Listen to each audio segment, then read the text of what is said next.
Right now, somewhere in the world, a person is sitting in a room staring at a button and choosing to electrocute themselves, rather than sit alone with their own thoughts.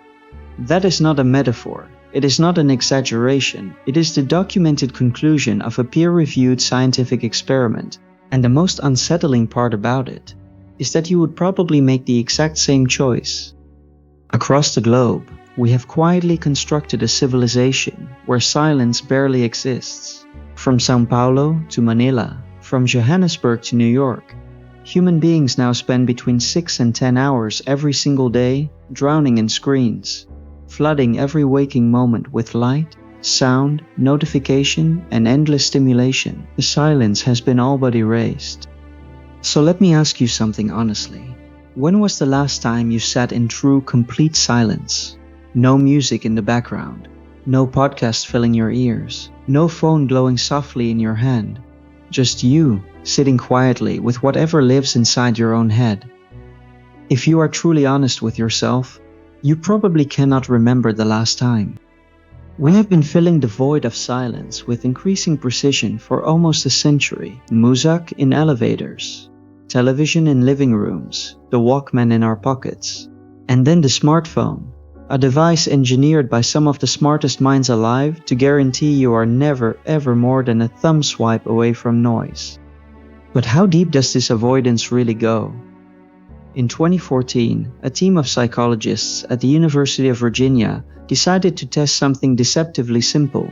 They put ordinary men and women in a plain room, completely alone, for 6 to 15 minutes, with absolutely nothing to do but sit quietly with their own thoughts. No phone, no book, just them. The results were published in Science, one of the most prestigious academic journals on Earth. And the findings were so deeply disturbing that they sparked a global conversation about what it truly means to be human in a world that absolutely refuses to be quiet. Before the experiment began, each participant was given a button. They were told clearly, this button delivers a mild but genuinely painful electric shock. Every participant tried it once, and every single one said afterward that they would pay money to avoid ever feeling that shock again. Keep that in mind. And yet, when left alone with nothing but their thoughts for 15 minutes, 67% of men and 25% of women pressed that button, choosing to hurt themselves rather than simply sit in silence. They preferred physical pain to 15 minutes of quiet. Let that settle for a moment. The most sophisticated organ in the known universe, 3 pounds of living tissue responsible for every symphony, every poem, every scientific breakthrough in the history of our species, would rather cause itself physical pain than spend 15 quiet minutes in its own company. That is not a quirky research finding.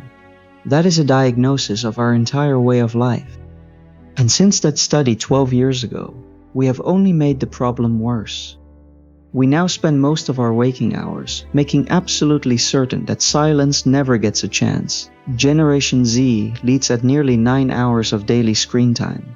Millennials follow at 6 hours and 42 minutes. Even baby boomers spend over 3 hours a day staring at glowing rectangles. But here is the question nobody asks. Not how to reduce screen time. That is the surface. The real question is, what are we running from?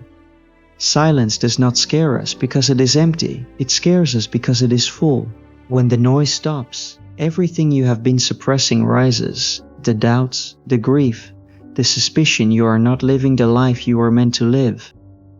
Over 300 years ago, the philosopher Blaise Pascal wrote something that feels more devastatingly true today than the day he first wrote it. In a world without screens, without headphones, without a single notification to distract him, 372 years of human progress, electricity, flight, the internet, artificial intelligence, and we still have not solved this one ancient fundamental problem. If anything, we have industrialized the avoidance of silence. The Buddhist monk Thich Nhat Hanh observed this pattern his entire life. He described the modern mind as a radio that never ever turns off. He called it radio NST, non-stop thinking. Our mind is filled with noise, he wrote, and that is why we cannot hear the call of life, the call of love. We are far too busy listening to the chatter inside our own heads to hear anything real. And this is where it gets truly fascinating. Because modern neuroscience is now confirming, with brain scans, peer-reviewed data, and clinical evidence, what these contemplative monks have been saying for thousands of years. Silence is not empty space. It is not nothing. It is not a gap waiting to be filled. Silence is medicine. And your brain has been desperate for a dose. When you finally stop scrolling and stop filling every second with noise, a remarkable network of brain regions activates, one that stays completely dormant when you are busy. Scientists call it the default mode network. It handles self-reflection, creativity, moral reasoning, and the construction of personal meaning. It figures out who you are and what your life is about, and it only wakes up in the quiet. Think about what that means. The very part of your brain that makes life feel meaningful, that connects your past to your future, that generates your deepest insights, that lets you understand who you truly are, is being starved every single time you reach for your phone to fill the silence. But the science goes even deeper than that. In 2013, a neuroscientist at Duke University named Kirste discovered something extraordinary. 2 hours of daily silence triggered the growth of brand new brain cells in the hippocampus, the region responsible for memory, learning, and emotion. Silence was not just calming the mind, it was literally, physically rebuilding the brain. The thing you have been running from, the thing that felt so unbearable in that quiet room, turns out to be the very thing your brain has been starving for all along.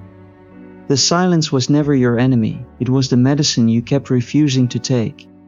And your body knows it too. Research shows that just 2 minutes of intentional silence lowers heart rate and blood pressure more effectively than listening to the most relaxing music ever composed. Your entire nervous system exhales the moment the noise stops. Your body has been begging you to be quiet. You just could not hear it. So if silence heals the brain and grows new neurons and calms the heart, then why do we keep running? Because silence is a mirror. And most of us are not afraid of the quiet itself. We are afraid of what we see when the noise finally clears. The grief, the wrong relationship, the buried dream, the life we are not sure we chose on purpose. But what the monks always understood, and what the science now beautifully confirms, is that what you see in that mirror is not your enemy. It is your teacher. As Thich Nhat Hanh wrote, silence is essential. We need silence just as much as we need air, just as much as plants need light. Every uncomfortable thought that rises in the silence is not a threat to be escaped or numbed away. It is an invitation, a gentle, persistent invitation, to finally stop running and come home to yourself. That is what every contemplative tradition, every philosopher, and now every neuroscientist has been trying to tell you. For thousands of years, across every civilization, human beings have arrived at the same truth in Buddhist monasteries, in Zen temples, in the caves of Stoic philosophers, in the cells of desert hermits. Silence has always been the path back to what matters most. You do not need a monastery. You do not need 2 hours. Just start with 5 quiet minutes. Tomorrow morning, before your hand reaches for the phone, before the first notification lights up your screen, just sit. Breathe. Let the quiet find you. The noise will always be there, waiting. But so will the silence. And the silence has been waiting for you much, much longer.